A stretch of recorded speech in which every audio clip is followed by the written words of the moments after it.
ಈಗಾಗಲೇ ಹೇಳಿದೆ, ಮಹಾನ್ ಶಕ್ತಿಯುಳ್ಳ ಭೂಮಿ ಉದ್ಘಾಟನಾ ಸಮಾರಂಭಕ್ಕೆ ತಮ್ಮ ಸನ್ಮಾನ್ಯ ಶ್ರೀ ಸಿದ್ದರಾಮಯ್ಯನವರಿಗೆ ಹಾಗೂ ಅವರ ಜೊತೆಗೂಡಿ ಬಂದಿರತಕ್ಕಂಥ ಎಲ್ಲ ಸಚಿವರು ಚಪ್ಪಾಳೆಯ ಸ್ವಾಗತವನ್ನು ನೀಡಬೇಕು ಅಂತ ಹೇಳಿ ನಮ್ಮೆಲ್ಲ ಪ್ರೀತಿಯ ಬಂಧುಗಳಲ್ಲಿ ನಾನು ವಿನಂತಿಸಿಕೊಳ್ತಾ ಇದ್ದೇನೆ.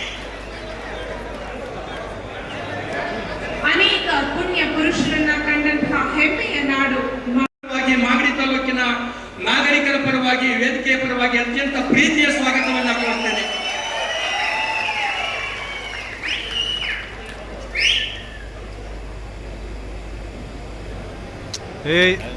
ಅಣ್ಣ ನೀನೇನಣ್ಣ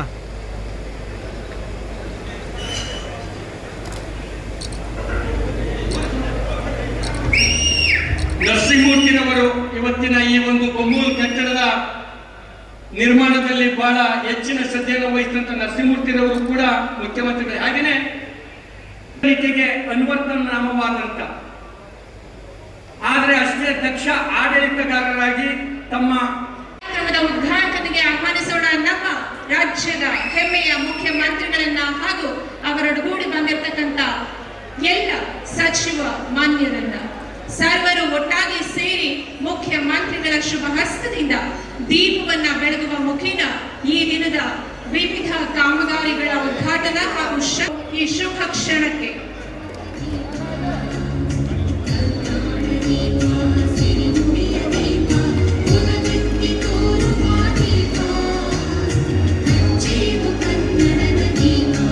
ಮಾಗಡಿಯ ಪ್ರತಿಯೊಬ್ಬರ ಬಾಳು ಕೂಡ ಬೆಳಗುವ ದೀಪದಂತೆ ಪ್ರಜ್ವಲಿಸಲಿ ಅನ್ನೋ ಉದ್ದೇಶದಿಂದ ದೀಪವನ್ನು ಬೆಳಗ್ಗೆ ಉದ್ಘಾಟಿಸಲಾಗಿದೆ. ಇನ್ನೀಗ ವಿವಿಧ ಕಾಲೇಜು ಆವರಣದಲ್ಲಿ 7 ಕೋಟಿ ವೆಚ್ಚದಲ್ಲಿ ಆಡಿಟೋರಿಯಂನ ನಿರ್ಮಾಣ ಕಾಮಗಾರಿ ಶಂಕುಸ್ಥಾಪನೆ ಈ ದಿನ ನೆರವೇರ್ತಾ ಇದೆ. ಬೆಂಗಳೂರು ಹಾಲು ಒಕ್ಕೂಟದ ಮಾಗಡಿಯ ನೂತನ ಶಿಬಿರ ಕಚೇರಿಯ ಉದ್ಘಾಟನೆ ಈ ದಿನ ನೆರವೇರಿದೆ. ಮಾಗಡಿ ಪಟ್ಟಣದ ಐಡಿಐ ಕಾಲೇಜು ಉದ್ಘಾಟನೆಗೊಳ್ಳಲಿದೆ. ಬೆಂಗಳೂರು ಸಹಕಾರ ಹಾಲು ಒಕ್ಕೂಟದ ಮಾಗಡಿ ಶಿಬಿರ ಕಚೇರಿಯ ಉದ್ಘಾಟನದ ಉದ್ಘಾಟನೆಯಾಗಲಿದೆ. ಹಾರೋಹಳ್ಳಿ ಗ್ರಾಮದ ಪಾಲಿಟೆಕ್ನಿಕ್ ಕಾಲೇಜು ಶಂಕುಸ್ಥಾಪನೆ, ಅತ್ಯಾಧುನಿಕ ಗ್ರಂಥಾಲಯ ಕಟ್ಟಡದ ಶಂಕುಸ್ಥಾಪನೆ, ಹಾಗೆ ಜೂನಿಯರ್ ಕಾಲೇಜು ಕ್ರೀಡಾಂಗಣ ಅಭಿವೃದ್ಧಿ ಮತ್ತು ಶಾದಿ ಮಹಲ್ ಉದ್ಘಾಟನೆ. ನಮ್ಮ ನಮನಗಳನ್ನು ಅರ್ಪಿಸುವ ಸಮಯ. ರೈತ ಗೀತೆಯ ಜೊತೆಗೆ ರೈತರಿಗೆ ನಮ್ಮ ಗೌರವವನ್ನು ಸಲ್ಲಿಸೋಣ.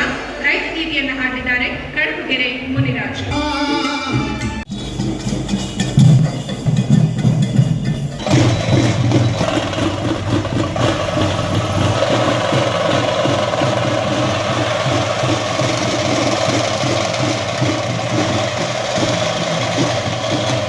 ಕನ್ನಡಿಗರ ಮೆಚ್ಚಿನ ನಿಮ್ಮ ನ್ಯೂಸ್ 18 ಕನ್ನಡ ಈಗ ವಾಟ್ಸ್ಆಪ್ನಲ್ಲಿಯೂ ಲಭ್ಯ. ಕರ್ನಾಟಕ ಮತ್ತು ದೇಶ ವಿದೇಶದ 360 ಡಿಗ್ರಿ ಸುದ್ದಿ ವಿವರವನ್ನ ನೀವು ನಿಮ್ಮ ಕೈ ಬೆರಳುಗಳಲ್ಲಿಯೇ ಪಡೆಯೋದಿಕ್ಕೆ ಈ QR ಕೋಡ್ ಅನ್ನು ಸ್ಕ್ಯಾನ್ ಮಾಡಿ. ನಮ್ಮ ಚಾನೆಲ್ ಅನ್ನು ಫಾಲೋ ಮಾಡಿ, ನೋಟಿಫಿಕೇಶನ್ ಆನ್ ಮಾಡಿ.